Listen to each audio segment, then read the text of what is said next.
Sveiciens no Nāžu darbnīcas. Krišjānis gribēja jums pastāstīt mazliet par šo. Man ik pa laikam kāds, kas ir bijis vai nu uz meistarklasi, vai vispār par nāžu asināšanu interesējās, man vaicā par to, ko jūs redzat šobrīd šeit. Tas ir vācu ražotāja Horlu.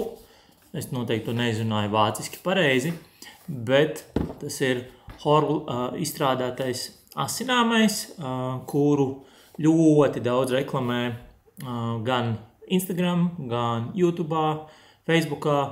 Iespējams, ka visiem algoritms to nerāda, bet daudziem rāda un daudz man prasa, ko ar šo darīt. Un gribēju izmantot izdevību, jo viens klients man šo atveda, prasīja, vai ar šito kaut ko var izdarīt vai nē, kad īsti līdz galam varbūt tās nav sanācis. Un tad es izdomāju, ka mēs varam uztaisīt video par šo un atpakot un paskatīties, kas tur ir iekšā. Un es ceru, ka asums mums šodien ir. Ja nav, tad neko darīt. Tad mēģināsim, kā nu sanāk. Bet parādīšu, kas tai kastē iekšā ir. Šis ir standarta komplekts Horlu 2. Viņš ir salīdzinoši smags, ir tāda solida sajūta. Varētu teikt, ka pat premium sajūta, kastīte gandrīz tā kā Apple produktiem.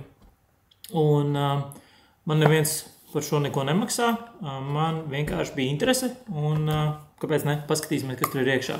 Tātad kastīte kā jau kastīte. Iekšā ir instrukcija, mazs manuālis, bišķiņ lielāks manuālis, tas viss garlaicīgi. Un iekšā šī ir tā galvenā lieta. Tātad, kas mums šeit ir? Mums šeit vienā galā ir dimanta ripiņa, dimanta abrazīvs, apmēram varētu būt 600 grauds P600 un keramikas galiņš, kurš ir smalkākai pulēšanai. Ozola ripiņa pa vidu, te iekšā ir gultnīca, un viņš tā ļoti forši griežās, pilnīgi hipnotizējoši. Šitā viņš griežās. Un tiešām ļoti tāda premium sajūta viņu paņemot rokās. Un otrs, kas viņam nāk līdzi, ir šitādi te, tā kā lai nosauc, koka klucītis, kuram šeit ir 15 grādi. Fokus cerams ir. Un šeit ir 20 grādi. Un tātad, kā to ir paredzēts lietot, mēs viņu noliekam šeit, piestiprinam ar magnētu nazi, šitā te klāt, un tad ar šo braukājot pa galdiņu, mēs te šādi te arī viņu asinam, jeb slīpējam kaut ko nost no šī. Man klients arī vaicāja, ko es par šo domāju. Es uzreiz, paskatoties uz šiem leņķiem, gribēju teikt, ka es gribētu kaut ko mazliet citu redzēt no leņķiem. Un par tiem leņķiem ir tā, ka es uztaisīju, manuprāt, foršāku klucīti. Pāris minūtes ieurbu galā magnētus, te var redzēt, kad ir virsū maza plāna kārtiņa, lai neskrāpējās naži. Un uztaisīju 12 grādu leņķī, kas ir leņķis, kādā ir asināti visi mūsu virtuves naži, kuri pamet darbnīcu, ja vien klients nav prasījis kaut ko citu. Un tieši tas pats mēs varam uzstiprināt šeit klāt.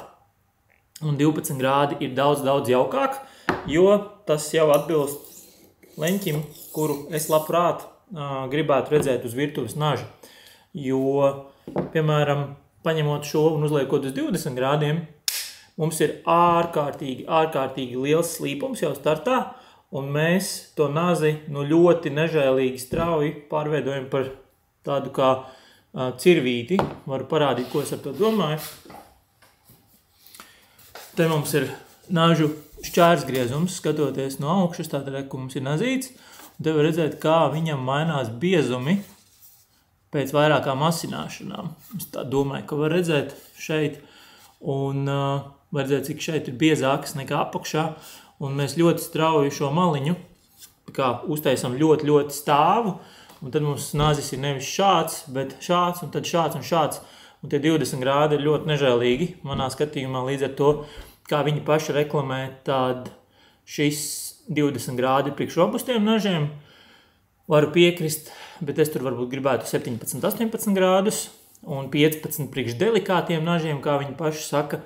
Man gribētu teikt, priekš delikātu nažu vajadzētu 12, kas, manuprāt, šajā komplektā būtu forša lieta, ja šo klucīti varētu kaut kā izvēlēties vai nu modificēt vai kaut kā viņu regulēt, lai tas leņķis ir iestatāms pa savam, tad tas komplekts, manuprāt, jau būtu foršāks. Bet, ja mēs šo klucīti ignorējam, tad mans review par šo ir tāds, ka man nepatīk līdz galam šī leņķu izvēle. Es gribētu 12 un 17, ja es veidotu šādu klucīti un šādu komplektu. Otra lieta, kas man varbūt tās nepatīk, ir fakts, ka mums ir ļoti mazas tajā standarta piedāvājumā apgriezību iespējas. Mums ir šis vidējā rupjuma ripiņa ar dimantu, un viņas ir maināmas, kā izrādās. Viņa noskrūvējās nost ar tādu mazu skrūvīti, un rekur te ir galā tāds kā skrūves galiņš, un šeit, protams, mums ir vītnīte. Un jā, viņus var samainīt. Kas ir ļoti interesanti, tad viņu pašu veikalā šāda oriģinālā replacement ripiņa maksā 69 eiro, kas ir tikpat, par kuru naudu mēs varam nopirkt asināmo akmeni stipri lielākā izmērā, un iespējams, ka mums pat sanāk viens divpusējais akmens un vēl kāds aksesuārs šī akmeņa pielīdzināšanai, kas būtu tā kā arī ļoti ok versija. Tā kā jā, bet ļoti, ļoti kompakts. Un pozitīvais ir tas, ka tiešām, ja mēs uzliekam uz šī leņķa, tātad šādā asināšanas kustībā mums ir iespēja tiešām nekļūdīgi trāpīt īstajā leņķī. Par ko viņiem, protams, varam izteikt komplimentu, ka viņš tiešām ir uztaisīts ar precīzu leņķi, un arī šo ir ļoti viegli lietot. Cik viņš maksā, tas ir labs jautājums. To mēs tūlītās noskaidrosim. Tātad šāds te maksā viņu mājaslapā 139 eiro. 139 eiro, tas jau ir komplekta, normāla asināšanas galodu komplekta cena, kas manā skatījumā noteikti ir labāks ieguldījums, jo lieta, ko mēs ar šo neizdarīsim, ir arī naža ģeometrijas pielabošana, ja mums viņš ir jāsaplānina šeit sānos, ko uz parasts galodas mēs noteikti varam izdarīt. Tā kā tas tāds ļoti īss 5 minūšu ieskats šādā te horlu asināmajā. Esmu redzējis arī, ka no Ķīnas cilvēki viņus pērk arī pa 20 eiro. Pa 20 eiro tas jau varētu būt labs price performance, bet jautājums, kādi tie apgriezīji viņiem virsū, to es nezinu. Bet tas, ko es varu pateikt, ka šis produkts atstāja premium iespaidu, viņam ir arī premium cena, un jebkas, ko gribās klāt kā kaut kādu aksesuāru, vai tas būtu, piemēram, kāds citādāks abrazīvs, jo šeit ir tikai 2 rupjais līpēšanai un it kā pulēšanai, man gribētos, ka tomēr jau tajā standarta komplektā viņi ieliktu, varbūt tās kaut ko vēl bišķiņ rupjāku un kaut ko pa vidu, kas ir smalkāks kā šis.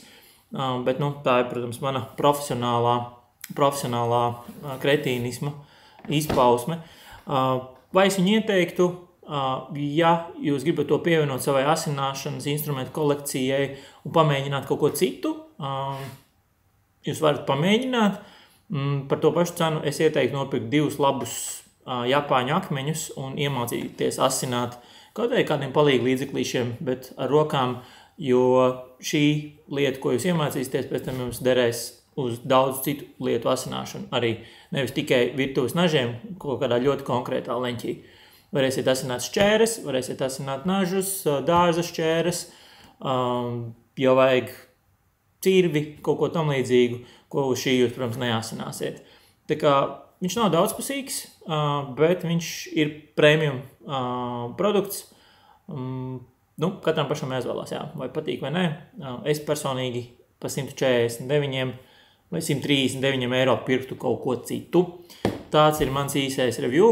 Paldies, ka bijāt, un cerams, ka mēs šeit atgriezīsimies biežāk, un lūdzu piesekojiet, kā saka, like un subscribe, tāpēc, ka tas kanālam ļoti palīdz, un varbūt tās, ka no šī tad arī ir kāda jēga arī šo turpināt, ka kāds to redz, un tad ir vērts arī savu laiku veltīt un kaut ko arī ierakstīt un parunāt kameras priekšā. Paldies, un tā, čau!